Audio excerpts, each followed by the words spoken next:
Three, two, one. Hello, world, and welcome to Life in the Foam. This is the podcast about going your way in your own private media bubble, and that's especially relevant in our times when everyone's cooped up indoors, making up their own cyberspace. Joining me today on Life in the Foam, I have a graduate from York University of Neuroscience and Psychology, my friend Tobey Senderovich.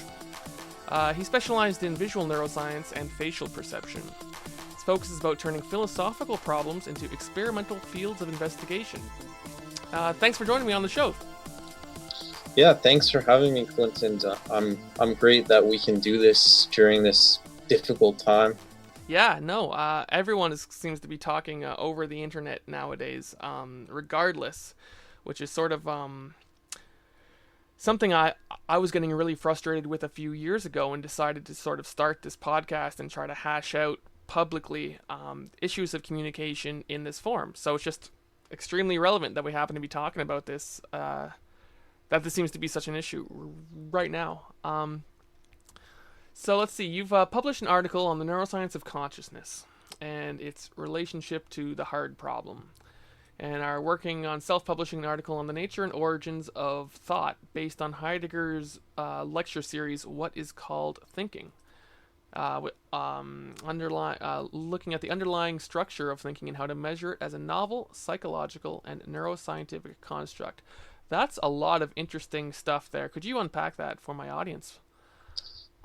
For sure. So I first became interested in thought when I pretty much came across the term ubiquitously in psychology and in philosophy, and it's never been entirely clear what this word means, but it's just kind of been thrown around a lot. So I decided, okay, let's dive into that, try and elucidate what exactly is thought. And I actually came across Heidegger's lecture series after being fascinated with existentialism, and he published this lecture series called What is Called Thinking. So, being that I have a psychology, neuroscience background, I thought, why don't we look at Heidegger's lecture and why don't we try and make this into a more sort of formal experimental study rather than just asking the question, what is thought? How do we define it? How do we measure it? That's kind of how I decided to look at it. Cool. That's a really heavy order because you're talking about, like, when was Heidegger doing this stuff? The 30s, 40s, 50s? I mean, there seems to be a general, well, I'm sure this isn't everywhere, but you often see in modern sciences this sort of dismissive attitude towards cognitive theories that developed before the techniques of, say, modern science or the widespread appreciation of falsifiability and experimentation and whatnot. So it's really interesting. What has been the approach? Like, I'm personally curious as to the attitude towards taking theories from the 30s and 40s and 50s and trying to validate them scientifically. Like, how much does that happen? Does it come up with resistance or anything? Yeah, I mean, the way I framed it is that basically what Heidegger was asking is, how do we define thinking? How do we know what thought and thinking signify? And this is a philosophical question. And like you mentioned, putting this into an experimental framework that can be falsified, it's not really something most psychologists would embark on. But what I'm trying to do is not necessarily directly answer Heidegger's questions, because I don't think he believed that there was an answer to the question, what is called thinking. His whole stance was that, we're not thinking, and we need to understand, great thinkers to understand that the majority of us aren't even thinking. So that's Heidegger's stance. But If we're not what thinking, I'm oh, sorry, I'm just I thinking. guess Yeah, I'm go ahead. I'm thinking. If we're not thinking, what are we doing? That's the mystery, and I don't think that was really addressed by Heidegger, because we can't really know exactly what thought is. And with that in mind, he kind of said that, okay, how do we know that we're even thinking, kind of as a devil's advocate. That seems like a heck of a challenge to try and run up against. So are you at the stage where you could talk about how you would try to even test for such a thing? Yeah, so um my approach, I mean, there is still literature, a lot of literature on thinking, and it's pretty much based in two camps. So you have one, I guess, school of thought or approach that is looking at thinking based on, you know, brain activity and what's going on in what neuroscientists call the default mode network. That's pretty much when our mind is at rest and we're not actually focused on a task at hand. So it's anything that isn't relevant to a specific task. And thus, we'd conclude from that these are our thoughts, these are kind of, what's going on under the surface. And that's one approach. So it's looking a lot at what's going on during default mode network activity. They use a specific paradigm called the mind wandering paradigm. So kind of asking people what's going through their heads when they're in this default mode network state. And then there's also this other camp, which comes from more of a cognitive scientist perspective, which is understanding the language of thought. So pretty much how language shapes thought and how we can infer our thought based on language. So a lot of that comes from the language of thought hypothesis, um, posed by Jerry Fodor, and a lot of the work of Vygotsky, and understanding how children develop their thinking based on language and the process of scaffolding, so how they learn with adults. So my kind of goal is to really integrate the two to understand how thought from the sort of experimental approaches can be synthesized with the linguistic approaches. So my goal is to really determine how we can understand thought not only on the basis of what's going on in the default mode network, but also what's going on in our language, in our everyday speech, how that can reveal a lot about what you're thinking. That's perfect. See, that exactly gets to what I've been trying to study a lot about. As you know, when we met each other, I was all harping on about Marshall McLuhan and whatnot. Yeah, And we sort of found a really rich subtext or common ground to talk about through the work of University of Toronto associate professor in psychology John Vervaeke. yeah, definitely. Yeah. So it's really interesting here that you bring in the idea of language as scaffolding for thought, because you're not saying that all thought necessarily takes place in, say, like English or some other actual Right. language. Yes. So what are the details then of this sort of scaffolding in a more general sense? Well, I think one of the arguments is basically that um, language is not necessary for thought, but it's sufficient for thought. So, Mm. I mean, you can get away, like theoretically, if someone did not grow up learning a language at all. I mean, there's definitely cases of that. It would be pretty bold to argue that that person has no thought. So really, you know, based on scaffolding and Vygotsky's work, sort of the developmental perspective, um, looking at early childhood development, it's not to suggest that language is necessary for thought, but it shapes thought.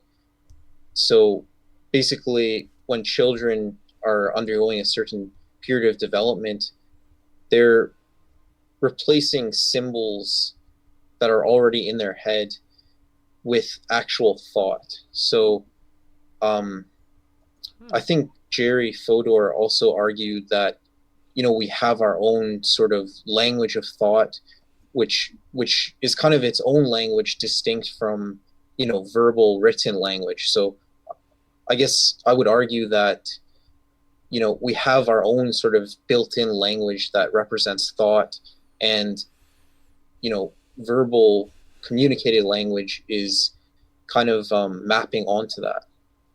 Okay. Interesting. Interesting. I mean, I'm thinking of how, say, like mathematical symbols. Well, okay. Does this tie into, say, the notion of like propositional knowing, the Yeah.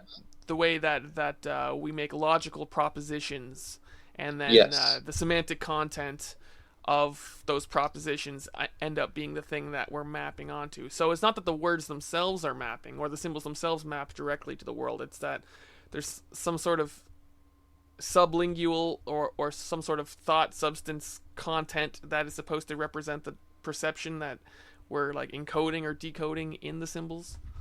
Definitely. Yeah, that's I mean, you're pretty much describing what Jerry Fodor was, you know, going for with his language of thought hypothesis. It's exactly those sort of propositional symbols and mathematical models that he used to conceptualize, what he called it a mentalese, which is basically that's his term. Cool. So I like it.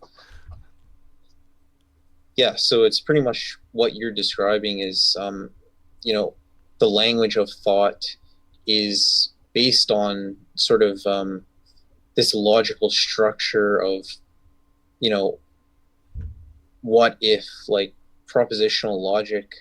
I'm not a logician myself. I'm not a mathematician, so I don't know fully the details, but that's essentially what he was getting at. All right. So, for those who are listening who don't know, where I've been picking up most of this stuff is from a very fascinating lecture series called Awakening from the Meaning Crisis, which John Vervaeke down in Toronto has been putting out from the University of Toronto. I think he finished a few months ago a 50-episode epic going through his conception of how to cultivate wisdom and how to use Wow. modern cognitive science to look at the stack. So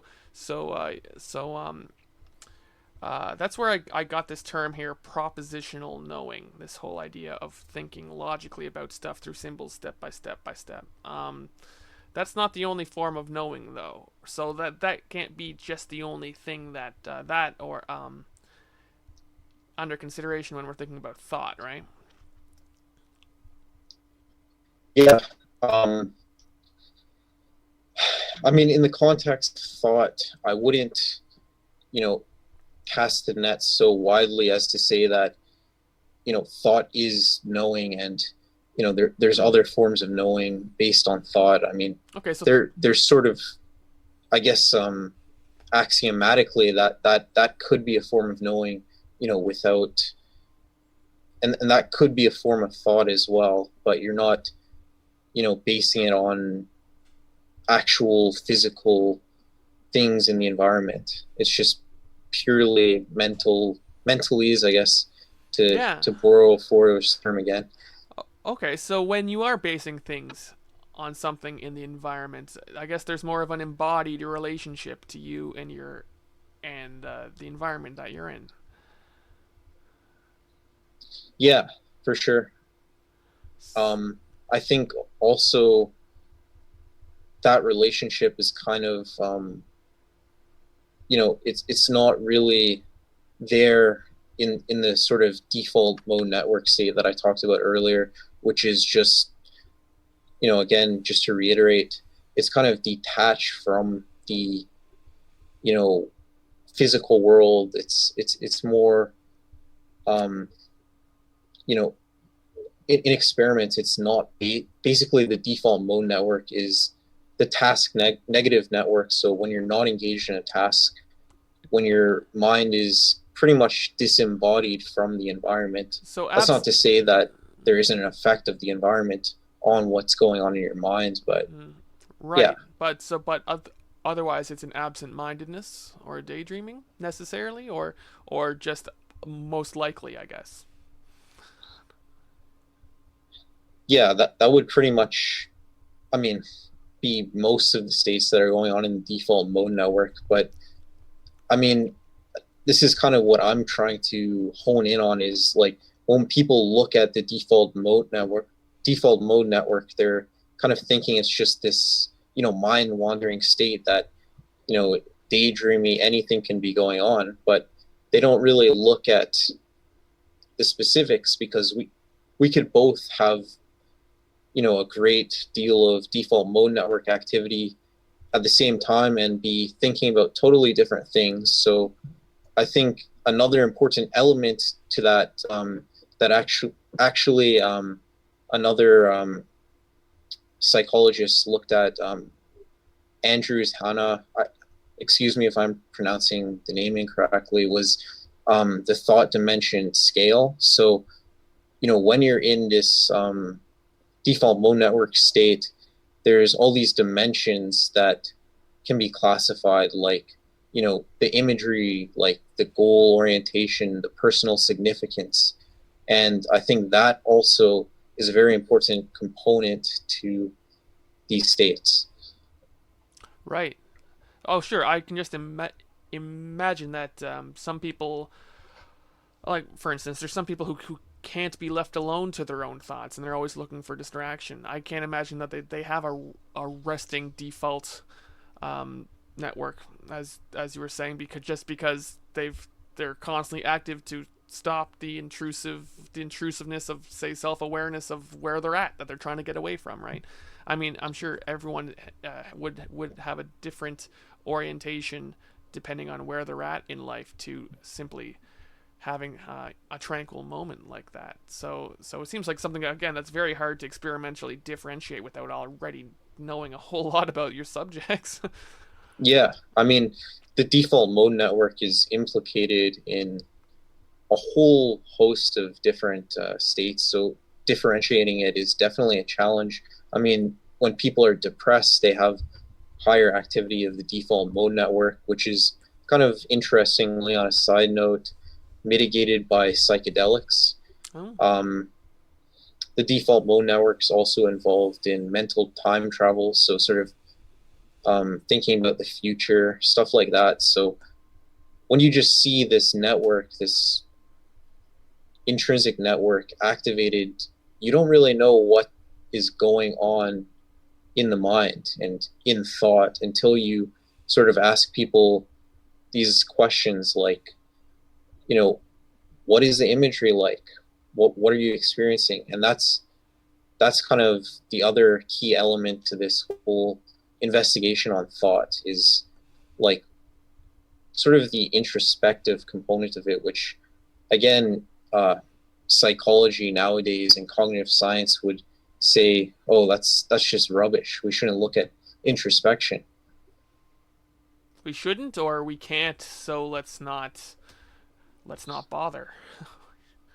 Yeah, I mean, I would say probably both because you know it was pretty much abandoned, and we kind of talked about this before the podcast with behaviorism. Mm-hmm. So basically, behaviorists argue that you know introspection, William James's approach was basically there's not really a way you can fully test it other than accounting people's subjective experiences, which in the world of experimental psychology, it doesn't really have any value. But behaviorists were kind of like, okay, let's just look at their behavior. How how do they respond to stimuli? And kind of, going into cognitive science, they took another stab at it and said, well, I'm not sure that behavior fully accounts for it either. There must be some, mental constructs that are important too, that you can't look purely through behavioral observation. So I guess I'm kind of returning back to, the older notions of introspection and sort of the visceral aspects of the mind internally. But Visceral. going for, Viscera. yeah, Guts. You feel it right in your guts. exactly. So yeah, that stuff's important too, but we just kind of look at it through, an angle that isn't just subjective experience that you can't really do anything with in psychology.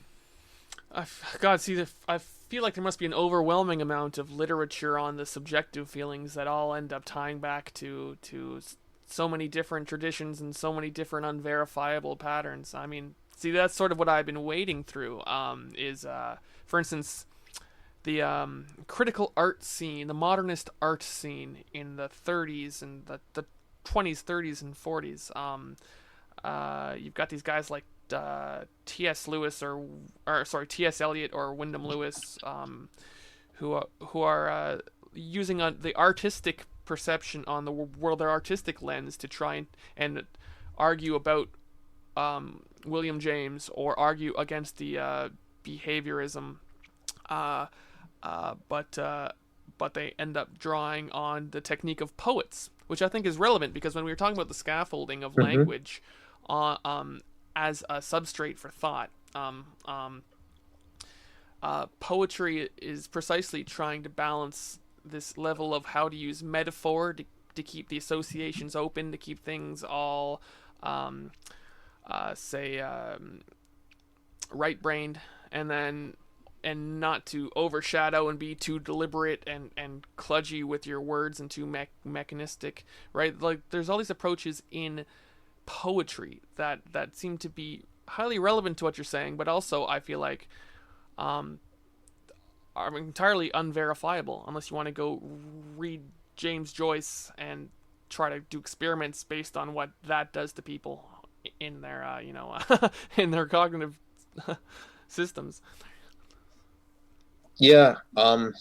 Actually, it was interesting that you brought up, poetry and sort of those, I guess I would say, phenomenological elements to consciousness and the mind that we can't really explore as much with sort of these behaviorist traditions.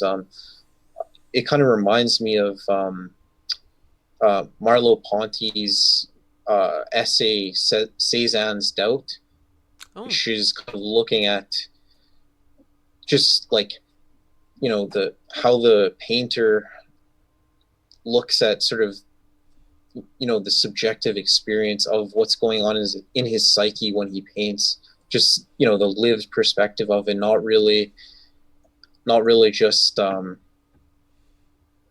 what's going on, I guess, behaviorally. And when we look at psychology, it's pretty much based on that. And I think the phenomenological side of it has been very much neglected. it's great you bring it back around to. I think it's impressionism would be the phase of painting of Cézanne.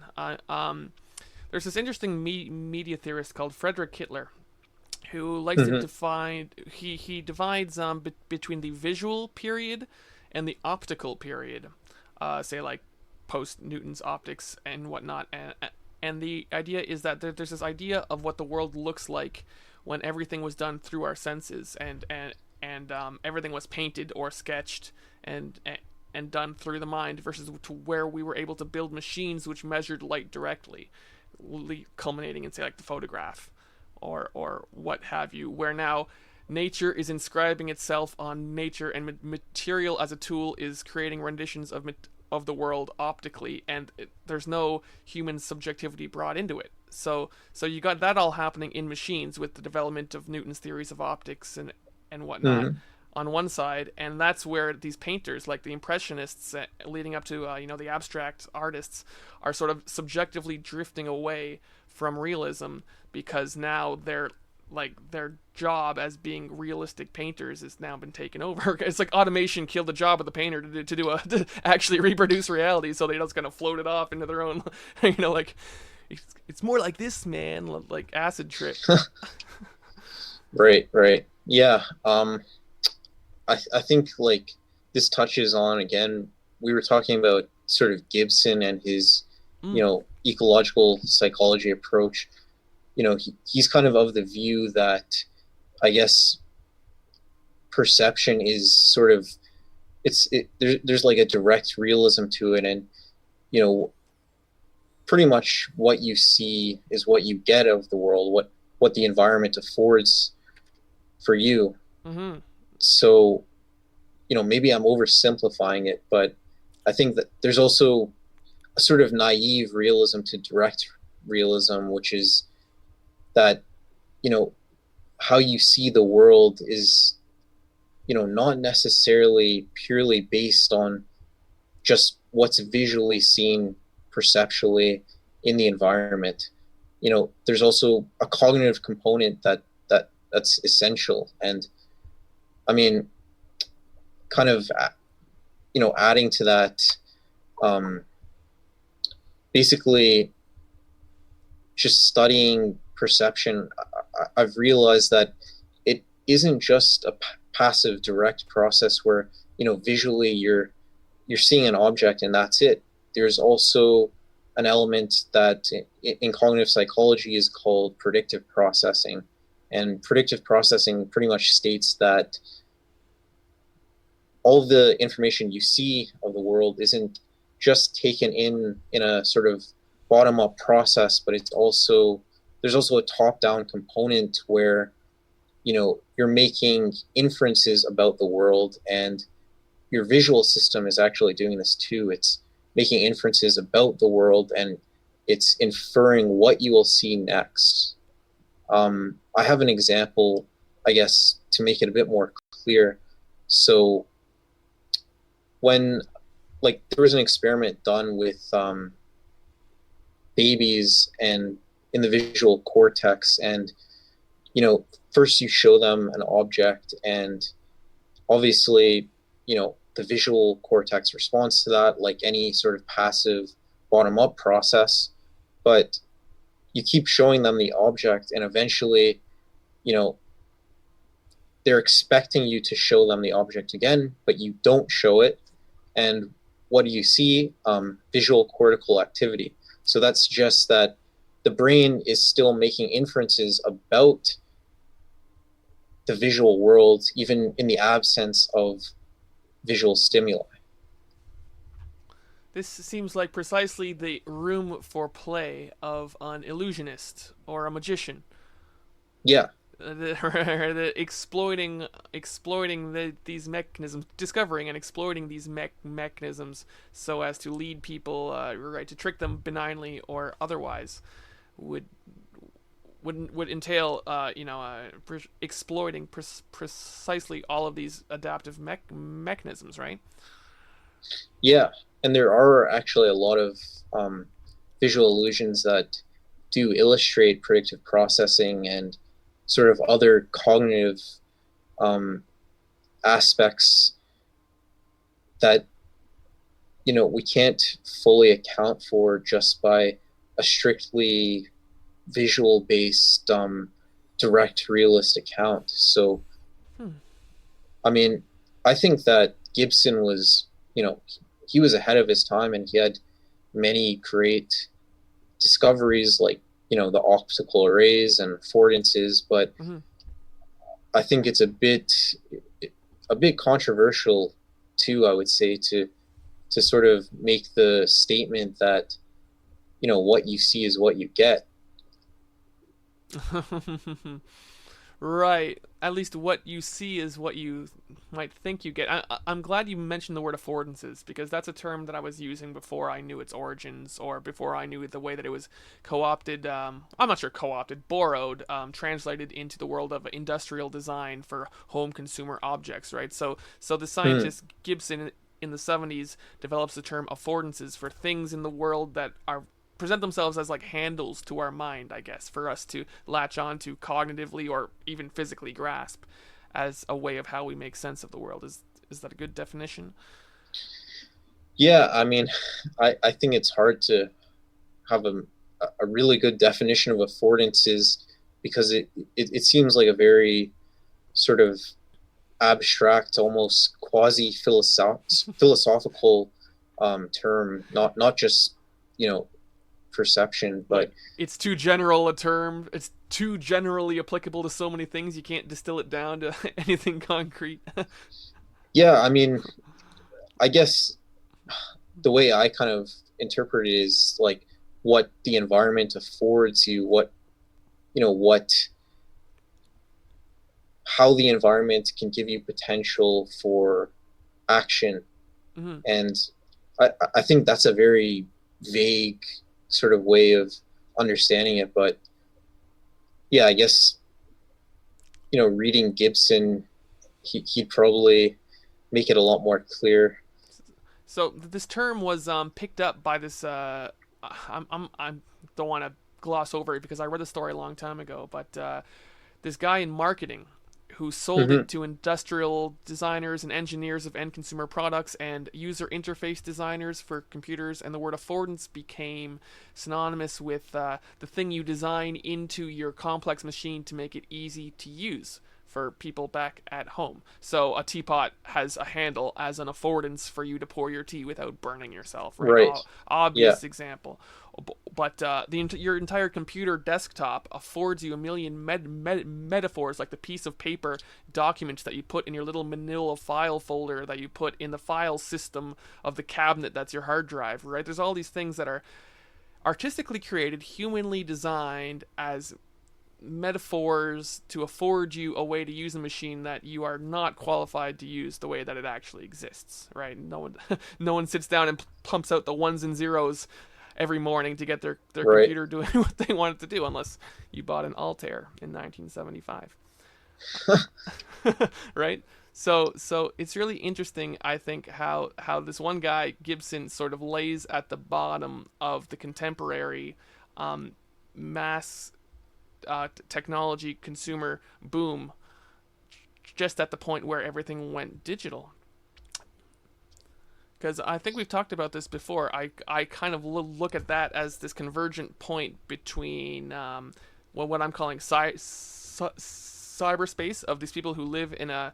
I'm jumping ahead here, but the salience landscape of affordances, which are artistically, creatively human designed, which is kind of like Mm-hmm. being in the Matrix, compared to living in having a perception of the technology as it really exists. Yeah. See, I would have never thought affordances can be used that way, but I mean, like the whole consumer design thing that you mentioned, and just, I mean, using it sort of so abstractly and in such different fields than just perception. But I think, I mean, the example you mentioned with like the teapot, that's kind of a great example for, how the environment can lead to action. So, Mm, I mm-hmm. mean, sort of tying it back to, you know, cognition and the psyche, like there is sort of this link between perception and action.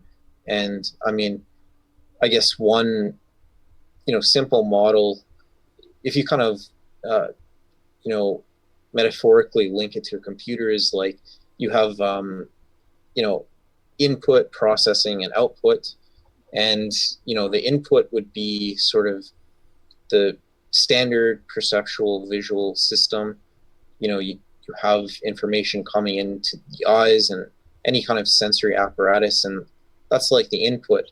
And then the processing would be sort of like the cortical structures, like the prefrontal cortex, that make all of your higher order executive decisions, and then you have this output, which is the motor system and how you move and how you interact with the world. So I mean, that's kind of a good way to look at how perception leads to action based on the psyche, and kind of as a metaphor for the computer, I guess. Right, right. And I mean, furthermore, you see, it's very I feel like one fundamental of modern post-industrial society is to always use the latest and greatest technology as a metaphor for the human mind. So Freud Yeah. talks about drives, Hmm. or back when steam engines and thermodynamics were new and everyone had a boiler, then they were talking about people getting hot under the collar and having to blow off steam, right? Right. so Definitely. when it comes to computers as a metaphor, you always have to make the distinction between when the metaphor goes too far. And in this case, the obvious one is that things like brain plasticity means that not only is there input output going on, but that the throughput continually sort of changes and either like erodes or builds up parts of the machine as the machine is working with it. You change, you transform as you're processing different things, right? Yeah. I mean, yeah, that's an important consideration, because I mean, nowadays we're pretty much in psychology, we're in the cognitive revolution. So Mm-hmm. this is the cognitive age, I guess, where basically, cognition stems from this notion that, the human brain is like a computer, and it uses language and syntax and, all these things that come together to sort of, you know, generate a model of cognition. But Mm-hmm. we kind of forget that, the human brain is not a computer. And, there's other processes like embodied cognition that shows you that, we interact with the world around us. And, embodied cognition is, just that we're pretty much wired to be, not just this disembodied creature that operates much like a computer inside a black box, but we interact with the world around us, and that shapes who we are and how we process information. Mm-hmm. That's a very deep relation. We could bring in. I was making notes all day just to prepare for this. So we've got So in John Vervaeke's, I've been calling it a stack, which is a computer metaphor, but he's built up this sort of nuanced cognitive machine of propositional knowing, the sort of abstract, symbolic, computer-like logic that we're saying humanity is greater than, right? Mm-hmm. We tend to fall into the trap of being too literal and propositional knowing, equating to rationality or equating to logic or equating to reason, right? But what he's done here, and he's taken these concepts. I really like it. You got procedural knowing, which is the how, knowing how to do something, like having this flow of the steps to actually achieve a goal, having done and Mm-hmm. internalized and worked a procedure, which depends on perspectival knowing or perspectival knowing, which is seeing the salience landscape or knowing how what's around you is affording you the means to carry out your procedure. And then even grasping that depends on participatory knowing, which is this embodied involvement with your working with and understanding you and your place in your environment and your relationship with all the objects all around, and knowing what, having a theory of mind to be able to talk to someone else and just being in a participation with it through action. So all these things, right? Doing procedures, from knowing where, having a perspective on where you're at, and actively participating in the world, all gives you this sort of seat upon which you can then use all the propositions and the logic and facts that you know. Does that kind of jive with your understanding of his stuff there? Well, I mean, the whole procedural knowing, that's kind of a common theme in psychology. Like there's procedural memory and sort of knowing how things, knowing unconsciously how things work and how you can actually ride a bike or use your toothbrush without consciously knowing. So that's something machines also don't necessarily do, is transform things from this learning process where you're consciously doing something into this unconscious process that becomes habit and is used in sort of the procedural knowing paradigm. Okay. But you mentioned perspectival knowing. Could you elaborate a bit more on that? Because I'm not too familiar with it. Right. The idea is that as an individual, you have your perspective on a scene, which is usually coming out of you, embodied. You hear what's going on around you, and you see what's going on around you, and you're assembling your perspective, which may be different from someone else's, right? This is the realm of the salience landscape. So internally, you've got this representation of the external, which is a landscape which has salient elements, which might be the affordances that you can use, or the threats that you need to pay attention to, or whatever it is that, in a Gestalt sense, is rising to the figure of your attention while everything falls to the unconscious ground of you're not paying attention till the light blinks, and then that becomes the figure of your attention, right? So your perspective at the moment is this sort of ever-changing Gestalt of where your awareness is. Okay. Right?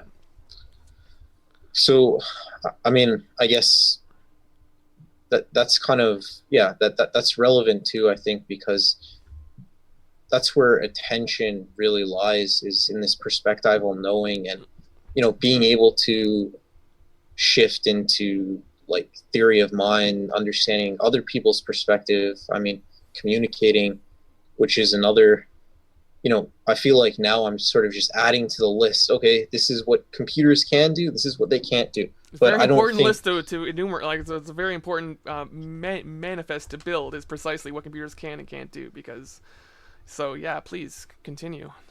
So yeah, I mean, the whole theory of mind, perspective, understanding, being able to perspective take in a perspective that's not your own, that's something that I think is very unique to humans. I mean, it's hard to know what makes a human unique, but I mean, that's a whole other podcast, really. But I think that one thing that is very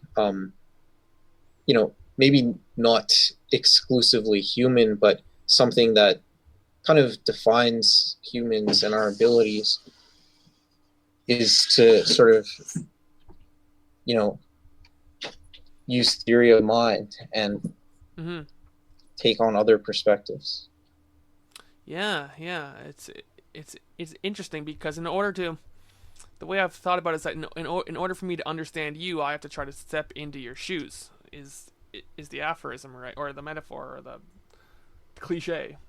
The point is, there's things about the world you see that I don't see, and vice versa. That then a theory of mind depends on knowing a lot about the world itself and how you might be looking at it in the ways that I'm not, right? So, right. So in this regard, right now we're living in it's been a few weeks now. It's the end of March. No, it's the first day of April. This is Momo. Oh, hi Momo. Welcome to the show. Good to see you again. She can't hear you. I can't hear. What's going on? Oh, we're doing recording. a podcast. What's the topic? Go ahead. That's Sum it a good question. Thought, cognition, computers. So are you guys talking what, like AI or? Yeah, this is all recording. You're on tape. Oh, she can't hear me. I forgot. This is part of the podcast. Sorry, podcast. That should be. But So how are you guys doing cooped up on lockdown? Was going to be my next question anyway. Um, yeah, lockdown is it's pretty. I mean, there's a whole other psychology to that too. I So hey no, I mean that life in the foam means people trying to live with their computer because there's no mainstream bubble, there's no mainstream world anymore that we can all participate in. The TV world's over, so everyone's making up their own realities now, finding it, everyone in these million different channels, like you and I talking. But that's we're in the thick of it right now. It's happening. So yeah, how's lockdown? it's it's interesting times that we're in right now. Yeah, I mean, there's sort of this tranquility to it too. Like even though we're going through this world epidemic, I think it's definitely sort of restructuring our society and sort of like you know how we think of things, like how like what we consider essential services and what we should be doing, what we shouldn't be doing. Just definitely makes you think about where society's headed. yeah, no, absolutely, absolutely. It's so hard to predict even what's going to happen from day to day to day. We're sort of stuck in this truncated space where we're stumbling forward, where all the plans, all the best laid plans of mice and men have been thrown to the wind. I'm sure I'm mixing metaphors with song lyrics there, but the uh, it's interesting. How are you staying connected to the greater story of what's going on? You mean in terms of like News media? or Canada or Toronto, at any level, yeah, Yeah, well, I mean, I've got the news pretty much on all day, every day. yeah, So yeah, just hearing the stories, just staying informed. Uh, it's definitely at this point it's kind of like starting to get like a bit redundant now, and just hearing the same stuff. But I mean, I'd rather kind of know what's happening and know what's going on in the world than just live delusionally in an epidemic. yeah. But there's also a lot of like research and stuff that I think not only in the realm of epidemiology but psychology that I think needs to be looked at in terms of this epidemic. I actually just read an article recently sort of talking about how different personality factors like the dark triad, which is basically Machiavellianism, psychopathy, and narcissism, how that influences, people and their tendency to sort of comply with the public health. And you know, if you're more likely to be a psychopath, then you're probably not going to want to listen to the news when they say don't go out, don't interact with people. So there's that whole psychology side of it too that I think is important to look at. How much of the weight of the world right now is being carried by the better angels of our natures collectively, everyone. It's very much a daunting thought. It's interesting. We were listening to the local radio, and in between songs, the DJ was getting more and more irate and just berating the listeners. Hey, you idiots! Why the hell aren't you at home already? Right, on and on and on. Right? Yeah, It was very uncharacteristic.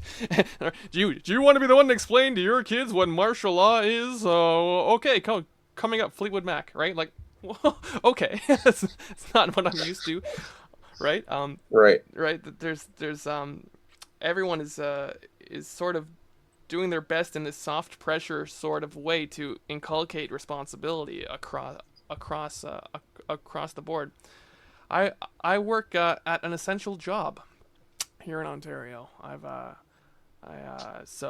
getting out about 4 shifts a week, 3 shifts a week, right? So I'm taking the bus. It's a ghost town. There's like 3 people on the entire bus. Everyone can sit apart and whatnot.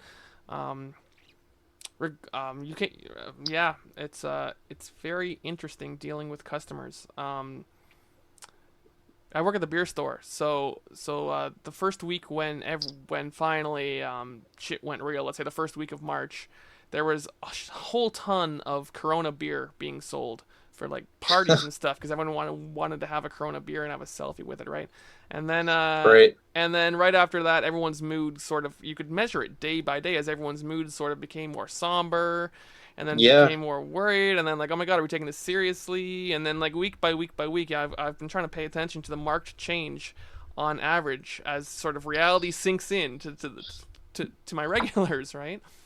that is definitely a good metric for, determining someone's psychological well-being long before psychologists, started to actually do experimental testing. They just decide, oh, how much do people drink?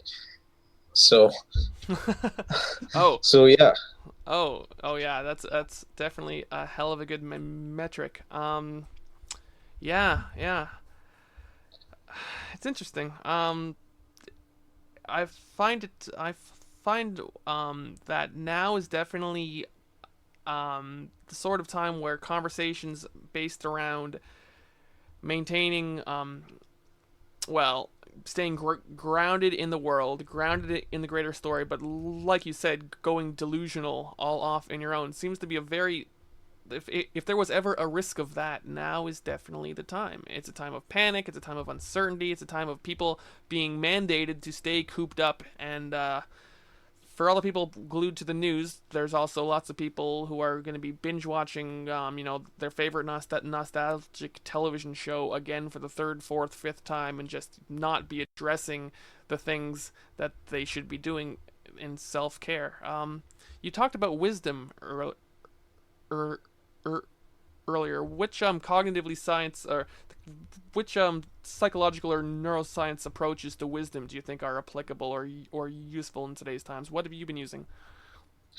yeah. I mean, Vervaeke talks a lot about wisdom as well, and I think he's one of the experts on that. And he talks a lot about the with his whole series, awakening with the meaning crisis. Like, this is the age we live in. It, even though we're going through, a specific kind of transformation in our zeitgeist right now with the coronavirus. It's still the world we live in. We live in a highly, you know, technological world where social isolation is becoming more imminent, and we're becoming more globalized, which is how this whole pandemic spread. So to sort of deal with this problem is to deal with a current societal problem.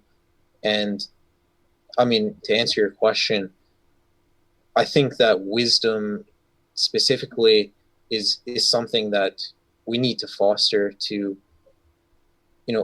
come to any sort of self-development and self transformation in these difficult times. Like, I don't think that something like intelligence that is so commonly relied on is enough. So wisdom kind of has this component of it, which is, I guess I would consider it also to have this sort of interpersonal component, and sort of understanding ourselves and our relationship to the world that we live in. That's something that we can't really deal with just using intelligence. So yeah. Absolutely. It sort of calls for see, I've been thinking about this for when I started this podcast. I'll be honest to you and to all my viewers. I was cooped up at home, and small town. And I was really wanted to have conversations of this sort with people, but I couldn't come up with a pretense to where I could go call up some important figure in media ecology and go bend their ear for an hour, until I contrived, okay, if I invite them onto a podcast, then I can yap to them for all I want and record it, and then all I have to do is put it out there in public, right? So I was able to talk to all these really cool people who I wanted to talk to, and otherwise you wouldn't have had the time for me, except that I was inviting them onto my show, right? So it was very awkward because I was having a hard time getting comfortable talking in this precise way. Like you and I have been having a conversation here for an hour. It's gone extremely well. And it's an acquired skill to be able to communicate, to empathize, to have theory of mind. When it's all through a box on your screen, and in reality you're at home. And I think video conferencing itself is going to be like, I feel like the people who sat on the bus in FaceTime or whatever talking to their friends all day kind of have a leg up on everyone else in even getting used to being able to communicate entirely in this means. Yeah, I mean, that's kind of, how we're dealing with our time now. It's like it's very common to just see people on a smartphone talking to people, and that is their mode of communication. But what way are we going to deal with this to not have problems like social isolation, depression, the modern hysteria. Mm-hmm.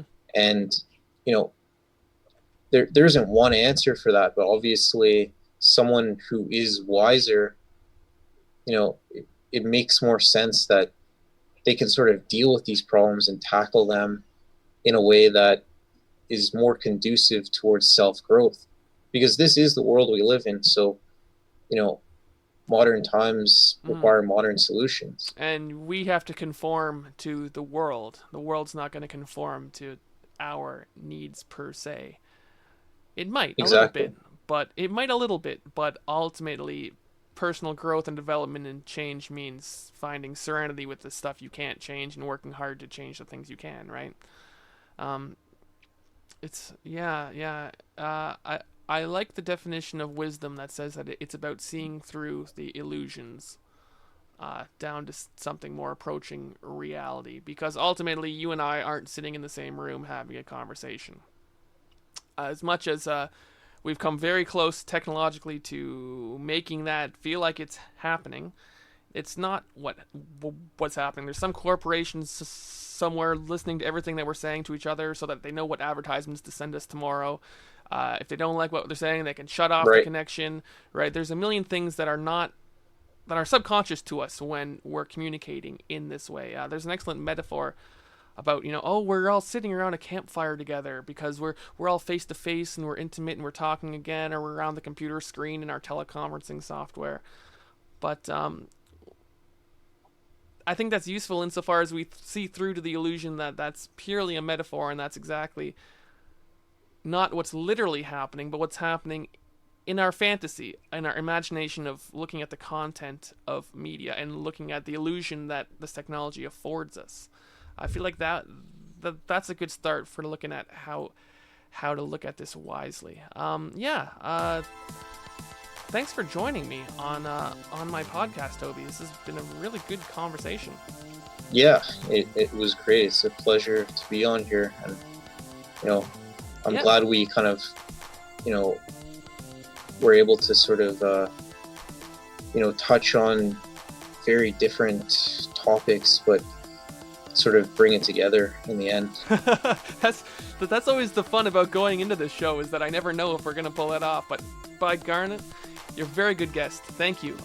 There's so many things that I just want to pick up, a million tangents that we could have gone off on, so I want to have you back on the show sometime in the future. Does that sound good?